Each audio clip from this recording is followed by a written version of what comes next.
Salut à tous, heureux de vous retrouver sur la chaîne TechServe dans la continuité de ces vidéos revues de couteaux en quelques minutes. Aujourd'hui on va parler du Kershaw Launch 10, un couteau à déploiement automatique grâce à ce petit bouton assez violent d'ouverture. L'avantage de ce genre de système, c'est qu'il peut être déployé rapidement et cela sans besoin de dextérité, du moins bien moins que d'autres systèmes classiques. Cela permet éventuellement de le déployer facilement depuis sa main faible.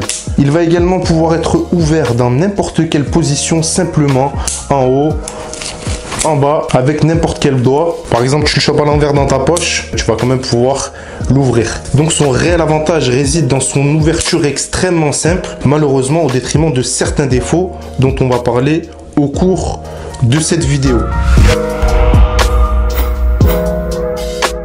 On est donc sur un couteau automatique, ou appelez ça semi-automatique, car la fermeture se fait manuellement avec donc une ouverture latérale comme vous pouvez le voir, contrairement aux OTF dont la lame part vers le haut directement. On est sur un acier CPM 154 qui s'aiguise très bien.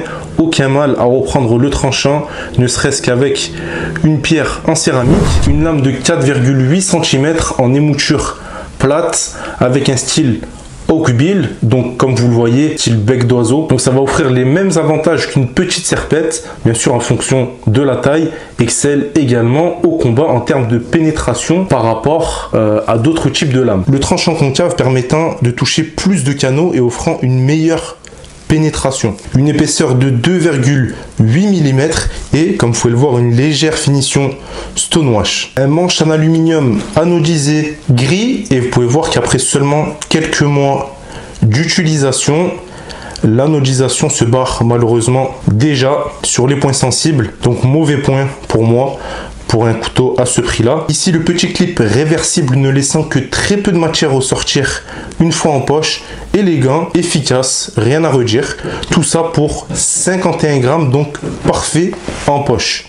Parfait en fait pas à 100%. L'un des principaux défauts, et si je ne devais en citer qu'un seul, c'est l'ouverture involontaire qui pourrait rendre ce couteau dangereux. Pour faire concret, en 4 mois d'utilisation, et je peux vous le dire que je l'utilisais quotidiennement, je l'utilise encore d'ailleurs régulièrement, je l'ai retrouvé 2 fois ouvert en poche, bien sûr sans dommage, mais ça aurait pu. Car si on ne se rend pas compte qu'il a été ouvert en poche, on peut vite se transpercer en se baissant ou en s'asseyant. Donc ça c'est vraiment un point, c'est éliminatoire en fait directement pour moi sur un couteau, le manque de sécurité. Autre possible défaut, si on considère que plus un mécanisme est complexe, plus ce dernier est soumis à la loi de Murphy, c'est-à-dire qu'il te pètera dans les mains au moment où tu en auras le plus besoin. On augmente donc en suivant ce principe encore plus l'aspect insécuritaire. Vous pouvez comparer ça aux pinces pliantes Leatherman. On a un mécanisme supplémentaire sur ces pinces, on est d'accord, qui permettent de les plier, qu'elles soient beaucoup plus compactes. Certes, c'est des items qui sont très utiles et j'en utilise régulièrement, mais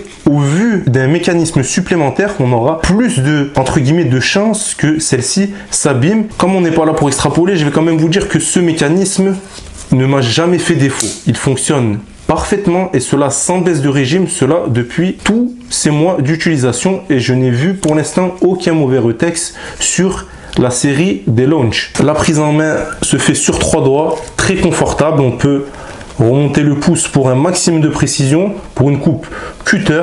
Et ce que j'aime vraiment énormément sur cette lame, c'est le design. Comme vous pouvez le voir, vraiment, perso, je suis fan. À savoir que c'est un couteau qui se nettoie facilement. Donc ça, c'est important au vu du mécanisme. Le tranchant est redoutable. Mais si je pouvais choisir, je préférais le même couteau, mais avec un système frame lock.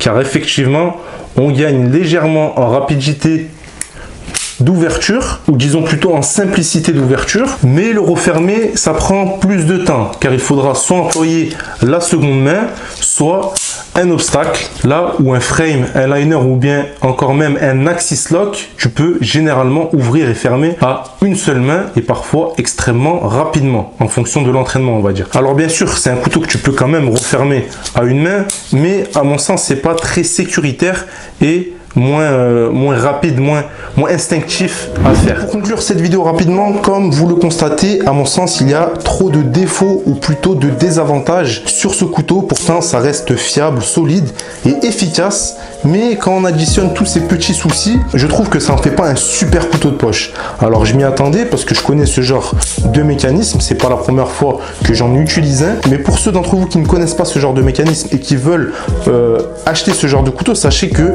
c'est vraiment pas très sécuritaire, surtout si vous l'utilisez régulièrement. Voilà donc pour la revue rapide du Kershaw Launch 10. Pourquoi j'avais des gants au cours de cette vidéo? Tout simplement parce que mes mains sont massacrées, pleines d'entailles, donc je pense pas que voir de l'hémoglobine en HD sur la vidéo ça vous plaise, d'où la présence de gants, ça fait plus propre. C'était Boris pour la chaîne TechServe, à plus, ciao.